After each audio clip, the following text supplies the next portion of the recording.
ከመንግስት ጋር ከገዢው ጋር መስራት ጀምሯል ከጠቅላይ ሚኒስትሩ ጋር ተገናኝቷል የተፈታውም ለዚህ ነው አሁንም እየሰራ ያለው የመንግስትን ስራ ነው የሚሉ አሉባልታዎች አሉና እዚህ ውስጥ አልተጋበስኩም ቀርቻለሁ ተከድቻለሁ ለበቀለ በጣም ህይወቱ አደጋ ላይ ደርሶ ነበር ወደ ፓርቲ የመግባት ሐላማስ ምን ነበር እንደው ይጸጽታልስ ወይ ነጻነት ተገደበ ብለ ታስባለህ በማለቴ እነዛ ነገሮች ተከስተው በማየቴ በጣም ነው ማዝነው ባላልኳቸው ምላቸው ብዙ ነገሮች አሉ እናንተ ሰውራችሁ ብዙ ተቀይሯል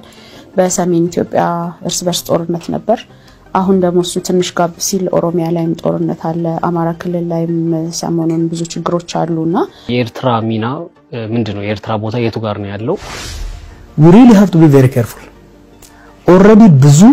አጎራባችም ሆኖ የሩቅ የሆኑ ኃይሎች በተለያየ መንገድ ገብተዋል ኬንያም ላይ አይተናል በቅርቡ ስለ የጉዞ ዓላማ ምን ነበር ማንና አገኘ ሚለው እንዳለ ሆኖ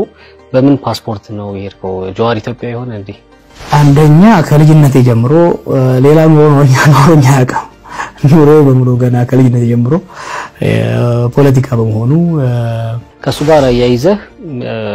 ዌይ አውት ይታያል ወይ ለኢትዮጵያ ምንድነው የሚታይ የሚለው ነገር የተወሰነ ብትለን ደስ ይላል በጣም ይዘሽላ መጣሽ እሱን ያው መዝለል ግዴታ ነው የሚሆነው